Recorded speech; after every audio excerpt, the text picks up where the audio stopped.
మన ముందు ఆంధ్రప్రదేశ్ ప్రభుత్వానికి చెందిన ఒక ముఖ్యమైన ఉద్యోగ ప్రకటన ఉంది. కానీ ఆసక్తికరమైన విషయం ఏమిటంటే ఇది కేవలం పోస్ట్ గ్రాడ్యుయేట్లకు మాత్రమే కాదు. అవును, అక్షరాస్యత లేని మహిళలకు కూడా అవకాశాలు అందిస్తోంది. కరెక్ట్. మొత్తం 1095 కస్తూర్బా గాంధీ బాలికా విద్యాలయ అంటే కేజీబీవీ ఖాళీలన్నమాట. ఇది చాలా కీలకమైన ప్రకటన. ఈ ఖాళీలను కూడా టైప్ 3 కేజీబీవీలలో 564, టైప్ 4 కేజీబీవీలలో 531 పోస్టులుగా విభజించారు. ఓ, అంటే ఆ టైప్ 3 టైప్ 4 మధ్య తేడా ఉందన్నమాట. తప్పకుండా. వివిధ నైపుణ్య స్థాయిలలో ఉపాధి కల్పించడం ద్వారా, అంటే ఈ ప్రకటన సామాజిక చేరికకు ఒక మంచి ఉదాహరణగా నిలుస్తోంది. సరే, దీన్ని కొంచెం విడమర్చి చూద్దాం. ముందుగా అందర్నీ ఆశ్చర్యపరిచే విషయం అదే ఎటువంటి విద్యార్హత అవసరం లేని పోస్టులు. అవును, head cook, assistant cook, sweeper, ఇంకా స్కావెంజర్, డే లేదా night watch women, chowkidar, attender, వీటికి చదువుతో సంబంధం లేదు. ఇది చాలా ఆసక్తికరమైన విషయం. అంటే అకాడమిక్ అర్హతలకు మించి ఇతర నైపుణ్యాలను కూడా గుర్తిస్తున్నారన్నమాట. నిజమే. ఇది క్షేత్రస్థాయిలో మహిళా సాధికారతకు ఎంతగానో దోహదపడుతుంది. ఇక్కడే ఇది ఇంకా ఆసక్తికరంగా మారుతోంది. సరే, ఇవి ఒక రకం పోస్టులు. మరి ఇతర పోస్టుల సంగతేంటి? ఇప్పుడు స్కిల్ బేస్డ్ పోస్టులు చూస్తే, ఉదాహరణకు కంప్యూటర్ ఇన్స్ట్రక్టర్ పోస్ట్ ఉంది. ఓకే. దానికి కంప్యూటర్ సైన్స్లో ఇంటర్మీడియట్ లేదా డిగ్రీ అవసరం. అలాగే ఏఎన్ఎం పోస్టుకు ఇంటర్మీడియట్తో పాటు ఎంపీహెచ్డబ్ల్యూ లేదా ఏఎన్ఎం ట్రైనింగ్ సర్టిఫికేట్ తప్పనిసరి. అంటే ప్రతి పనికి నిర్దిష్టమైన నైపుణ్యం ఉండాలనేది స్పష్టం చేస్తున్నారు. అవును, ఆ నిర్దిష్ట అర్హతలు ఆయా రంగాలలో నాణ్యమైన సేవలను అందిస్తాయని నిర్ధారిస్తాయి. ఉదాహరణకు వొకేషనల్ ఇన్స్ట్రక్టర్ తీసుకోండి. అంటే సంగీతం, నృత్యం లేదా టైలరింగ్, అవి కదా? అవే. ఆ పోస్టుకు 10వ తరగతితో పాటు దానికి సంబంధించిన సర్టిఫికేట్ కోర్స్ అడగడం ఆయా నైపుణ్యాలకు ప్రాధాన్యత ఇస్తున్నారని చూపిస్తుంది. ఇక బోధన, పరిపాలనా పోస్టుల విషయానికొస్తే, అంటే వార్డన్, పార్ట్ టైం టీచర్లు, ఆ పోస్టులకు బ్యాచిలర్ డిగ్రీతో పాటు బీఎడ్ ఉండాలి. బీఎడ్ తప్పనిసరి. అవును. అలాగే అకౌంటెంట్ పోస్టుకు బీకాం డిగ్రీని అర్హతగా నిర్దేశించారు. అకౌంటెంట్ పోస్టుకు బీకాం. అవును. ఇక వయస్సు విషయానికొస్తే కనీసం 18 ఏళ్లుండాలి. గరిష్టంగా 45 ఏళ్లుగా నిర్ణయించారు. అయితే ఇక్కడ గమనించాల్సిన ఒక ముఖ్యమైన విషయం ఉంది. ఏంటది? వయోసడలింపు. ఓ, రిజర్వేషన్ కేటగిరీలకా? అవును. ఎస్సీ, ఎస్టీ, బీసీ, ఈడబ్ల్యూఎస్ అభ్యర్థులకు 50 ఏళ్ల వరకు, శారీరక వికలాంగులకైతే 52 ఏళ్ల వరకు అవకాశం కల్పించారు. అంటే చాలా మందికి ఇదొక మంచి అవకాశం. ఖచ్చితంగా. అయితే మొత్తంగా దీని అర్థమేమిటి? ఈ ఉద్యోగ ప్రకటన కేవలం ఒక ఖాళీల జాబితాలా? లేదు, అస్సల్లేదు. ఆంధ్రప్రదేశ్లో విద్యా స్పెక్ట్రంలోని ప్రతి స్థాయిలో ఉన్న మహిళలకు ఉపాధి మార్గాన్ని చూపే ఒక సమగ్ర విధానంలా కనిపిస్తోంది. సరిగ్గా చెప్పారు. పునాది నుండి పై స్థాయి వరకు మొత్తం వ్యవస్థను నిర్మిస్తున్నారు. అవును. ఈ చర్చ మన శ్రోతులకు ఒక ఆలోచనను రేకెత్తించాలి అని నేననుకుంటున్నాను. తప్పకుండా. విద్యార్హతలు, వయస్సు ఇవన్నీ ఒకెత్తు. కానీ ఈ విభిన్న పాత్రల ఎంపిక ప్రక్రియలో అభ్యర్థుల యొక్క ఇతర నైపుణ్యాలు లేదా అనుభవాలు కీలక పాత్ర పోషించవచ్చు. మంచి ప్రశ్నే. అంటే సర్టిఫికెట్లలో లేనివి. అవును. ఉదాహరణకు ఒక వార్డెన్కు విద్యార్థులతో ఓపికగా ఉండే గుణం ఎంత ముఖ్యం? చాలా ముఖ్యం. దాన్ని ఎలా పరీక్షిస్తారు? అదే, ఆ నైపుణ్యాలను ఎంపిక ప్రక్రియలో ఎలా గుర్తిస్తారు? ఇది మనం ఆలోచించాల్సిన విషయం కదా. రాత పరీక్ష లేదు, మరి ఎంపిక ఎలా జరుగుతుంది? నా మొదటి ఆలోచన ఏంటంటే, ఇది ఇంటర్వ్యూలలో పక్షపాతానికి, ఆత్మశ్రేయతకు దారి తీయదా? న్యాయంగా ఎలా ఎంపిక చేస్తారు? మంచి ప్రశ్న అడిగారు. సోర్స్ ప్రకారం ఎంపికకు 2 ప్రధాన స్తంభాలున్నాయంట. మొదటిది అకాడమిక్ మెరిట్. ఇది కేవలం డిగ్రీ మార్కులు మాత్రమే కాదు, వారి డిగ్రీకి కొన్ని పాయింట్లు, బీఈడీ లాంటి అదనపు అర్హతలకు మరికొన్ని, బహుశా బోధనానుభవానికి ఇంకొన్ని, ఇలా ఒక వెయిటేజ్ పద్ధతిని పాటిస్తారు. అంటే వారి మొత్తం విద్యా ప్రస్థానాన్ని అంచనా వేస్తున్నారన్నమాట. ఇక రెండోది ఇంటర్వ్యూ. పక్షపాతాన్ని తగ్గించడానికి ఏకంగా జిల్లా కలెక్టర్ అధ్యక్షతన ఒక కమిటీ ఈ ప్రక్రియను పర్యవేక్షిస్తోంది. ఓ, అలాగా? అవును. ఇది కొంత జవాబుదారతనాన్ని తీసుకొస్తుంది.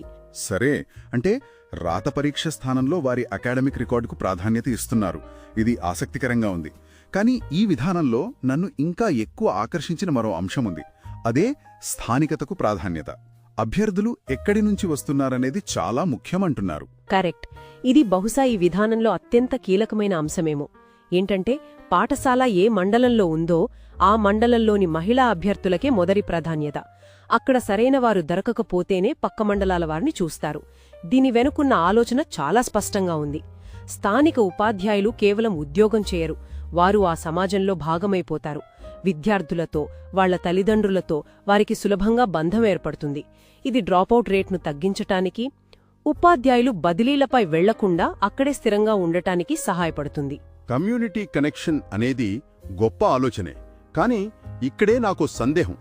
ఈ విధానం వల్ల ప్రతిభావంతులైన అభ్యర్థుల సంఖ్య పరిమితమవదా? అంటే ఉదాహరణకు అత్యంత ప్రతిభావంతురాలైన అభ్యర్థి పక్క మండలంలో ఉండి కేవలం స్థానికురాలు కానందువల్ల అవకాశం కోల్పోతే అది విద్యార్థులకు నష్టం కాదా? మీరు సరిగ్గా కీలకమైన పాయింట్నే పట్టుకున్నారు. ఈ విధానంలో ఉన్న అసలైన సవాలు అదే. ఇది ఒక ట్రేడ్ ఆఫ్ అన్నమాట. అంటే విస్తృతమైన పోటీ ద్వారా అత్యుత్తమ ప్రతిభను ఎంచుకోవడానికి, స్థానిక సమాజంతో మమేకమయ్యే నిబద్ధత ఉన్న వ్యక్తిని ఎంచుకోవడానికి మధ్య ఉన్న ఒక రకమైన బ్యాలెన్సింగ్ యాక్ట్. ఈ విధానం రెండోదానికి ప్రాధాన్యత ఇస్తోంది.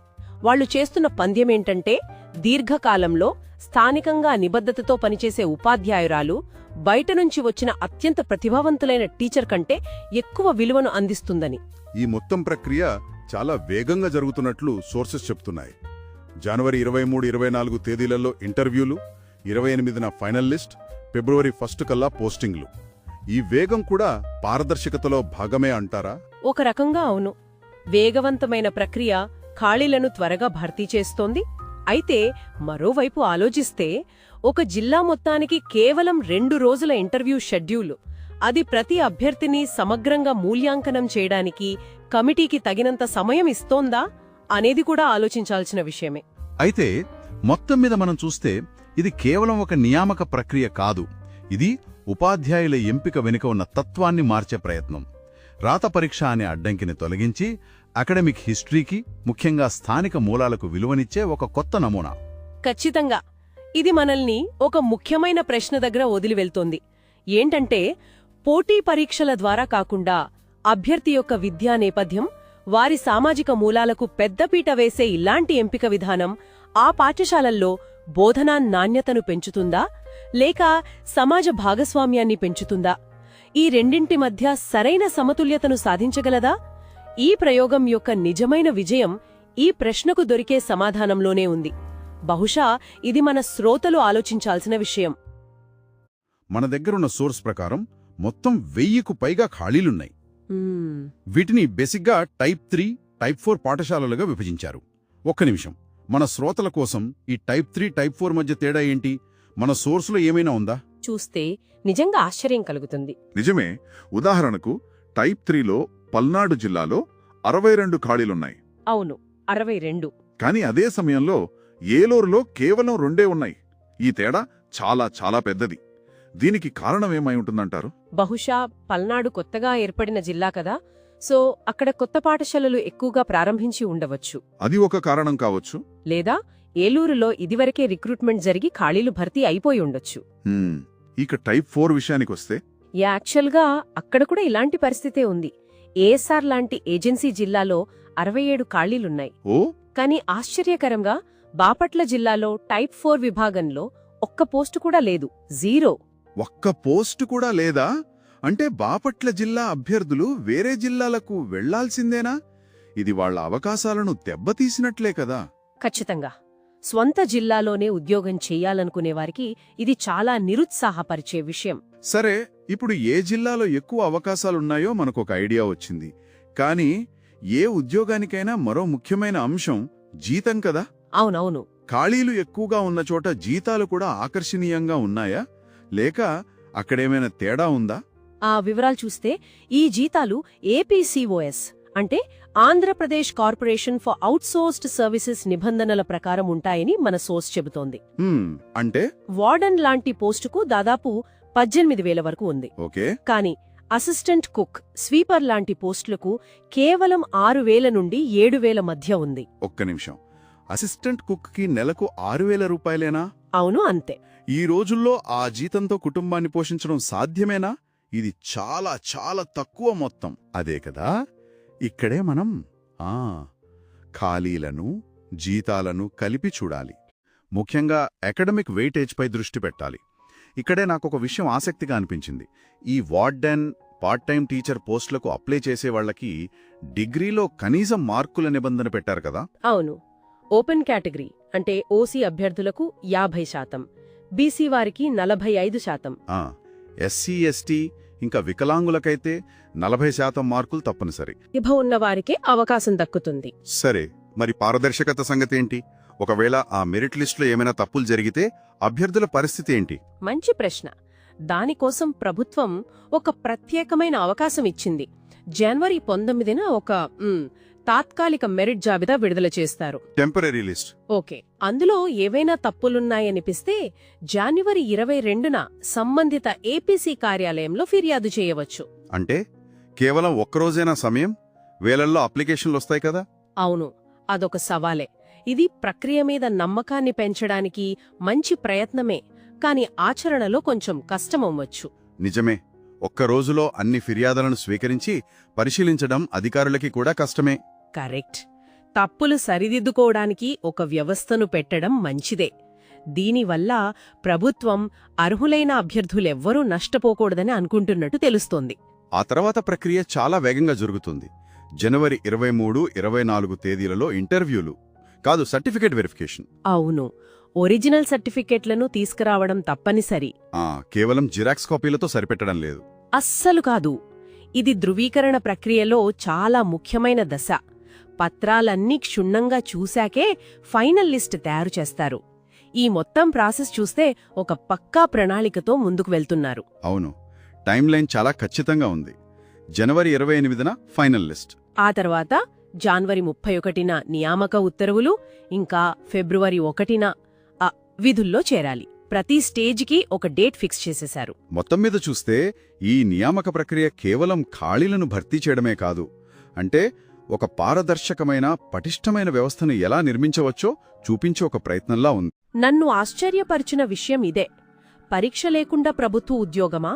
వినడానికి అద్భుతంగా అనిపిస్తుంది, కానీ అధికారులకిది పెద్ద తలనొప్పి కదా. ఎలా అంటే 100 దరఖాస్తులొస్తే ఉత్తమ అభ్యర్థిని ఎలా గుర్తిస్తారు? నిజమే. పైకి అలా అనిపించినా దీనిలో ఒక సవాలు కూడా ఉంది. పరీక్ష లేనప్పుడు ఎంపిక ప్రక్రియ మెరిట్ ఆధారంగా చాలా పారదర్శకంగా జరగాలి. లేకపోతే మెరిట్ కాకుండా ఇతర అంశాలు అంటే పలుకుబడి లాంటివి ఎంపికను ప్రభావితం చేసే ప్రమాదముంటుంది. కరెక్ట్. అందుకే ఈ నోటిఫికేషన్లో కొన్ని స్పష్టమైన మార్గదర్శకాలిచ్చారు. సరే, ముందుగా అసలు పోస్టుల వివరాలు చూద్దాం. చెప్పండి, ఆ వివరాలు ఏమిటి? సమయం కూడా చాలా తక్కువ ఉన్నట్టుంది కదా. అవును, మన సోర్సెస్ ప్రకారం మొత్తం 11 రకాల నాన్ టీచింగ్ అంటే టైప్ 3 పోస్టులు, మరో 5 రకాల టైప్ 4 పోస్టులు ఉన్నాయి. ఇవి ఎలాంటి పోస్టులు? ఇవి ప్రధానంగా accountant, computer operator, office subordinate వంటివి. దరఖాస్తు చేసుకోవటానికి జనవరి 3 నుండి 11 వరకు మాత్రమే గడువుంది. అంటే చాలా వేగంగా స్పందించాలి అన్నమాట. దరఖాస్తు ఎక్కడ చెయ్యాలి? ఇక్కడ సమగ్ర శిక్ష మరియు ఏపీసీఏ అనే పదాలు కనిపిస్తున్నాయి. ఒక్క నిమిషం, అసలు సమగ్ర శిక్ష అంటే ఏమిటి? ఏపీసీఏ అంటే ఎవరు? మంచి ప్రశ్న అడిగారు. సమగ్ర శిక్ష అనేది పాఠశాల విద్యను బలోపేతం చేయడానికి కేంద్ర ప్రభుత్వం ప్రారంభించిన ఒక పథకం. ఓకే. దీని జిల్లా స్థాయి అధికారిని అడిషనల్ ప్రాజెక్ట్ కోఆర్డినేటర్ లేదా ఏపీసీ అంటారు. అభ్యర్థులు తమ దరఖాస్తులను వారి జిల్లాలోని ఈ ఏపీసీ కార్యాలయంలోనే సమర్పించాలి. ఓ, అలాగా. అందుకే ఆధార్ కార్డ్, విద్యార్హత సర్టిఫికెట్లు, కుల ధృవీకరణ పత్రం వంటి ముఖ్య పత్రాలన్నీ సిద్ధం చేసుకోవడం చాలా ముఖ్యం. ఓకే, అది స్పష్టంగా ఉంది. ఇక్కడ మరో పదం కూడా ఉంది, కస్తూర్బా గాంధీ బాలికా విద్యాలయ అంటే కేజీబీవి. ఈ పాఠశాలల్లో ఖాళీలుంటే స్థానికులకే మొదటి ప్రాధాన్యత అంటున్నారు. అవును. సాధారణ ప్రభుత్వ పాఠశాలలకు వీటికి తేడా ఏంటి? కేజీబీవీలు చాలా ప్రత్యేకమైనవి. ఇవి ముఖ్యంగా వెనుకబడిన ప్రాంతాల్లోని బాలికల కోసం ఏర్పాటు చేసిన రెసిడెన్షియల్ పాఠశాలలన్నమాట. రైట్. ఇక్కడ స్థానిక మహిళలకే ఉద్యోగ ప్రాధాన్యత ఇవ్వడం వెనుక ఒక పెద్ద ఆలోచన ఉంది. ఇది కేవలం ఉద్యోగం ఇవ్వడం మాత్రమే కాదు, ఇది ఒక సామాజిక పెట్టుబడి. సామాజిక పెట్టుబడా? అంటే దాన్ని కొంచెం విడమరిచి చెప్పండి. ఉదాహరణకు అనంతపురం జిల్లాలోని ఒక మారుమూల గ్రామంలోని ఒక మహిళను ఊహించుకుందాం.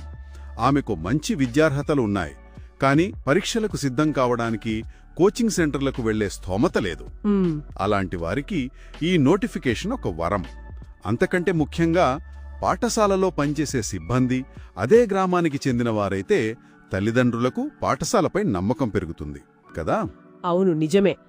పిల్లలను బడికి పంపడానికి ప్రోత్సాహకరంగా ఉంటుంది. కరెక్ట్. ఇది డ్రాపౌట్ రేట్ తగ్గించడానికి కూడా సహాయపడవచ్చు. ఇప్పుడు అర్థమైంది. ఇది కేవలం ఒక ఉద్యోగ ప్రకటన కాదు, స్థానిక విద్యా వ్యవస్థను అక్కడి సమాజంతో అనుసంధానించే ఒక ప్రయత్నం. అంటే మొత్తం మీద దీని సారాంశం ఏమిటంటే, ఇది మహిళలకు పరీక్షల ఒత్తిడి లేకుండా ప్రభుత్వ ఉద్యోగంలో చేరడానికి ఒక సువర్ణావకాశం. అవును. అదే సమయంలో ఇది గ్రామీణ విద్యా వ్యవస్థకు కూడా మేల్చేస్తుంది. కరెక్ట్. ఇదొక ముఖ్యమైన ప్రశ్నను లేవనెత్తోంది. అదేంటి? రాత పరీక్ష లేనప్పుడు అభ్యర్థుల ఎంపిక పూర్తిగా వారి విద్యార్హతలు, రిజర్వేషన్లు, ఇతర అర్హతలపై ఆధారపడి ఉంటుంది. మరి కేవలం సర్టిఫికెట్లే కాకుండా తమ నైపుణ్యాలను, అనుభవాన్ని దరఖాస్తులో లేదా ఇంటర్వ్యూలో ఎలా ప్రభావవంతంగా చూపించాలి? ఇదొక కీలకమైన ప్రశ్న. ఇది మనల్ని మరో పెద్ద ఆలోచనకు నడిపిస్తుంది. ప్రభుత్వ ఉద్యోగాల ఎంపికలో మనం కేవలం పరీక్షలకే అధిక ప్రాధాన్యత ఇస్తున్నామా? క్షేత్రస్థాయి అనుభవం, సామాజిక అవగాహన, కమ్యూనికేషన్ నైపుణ్యాలు వంటి వాటిని కొల్చేందుకు కొత్త మార్గాలను అన్వేషించాల్సిన సమయం వచ్చిందా?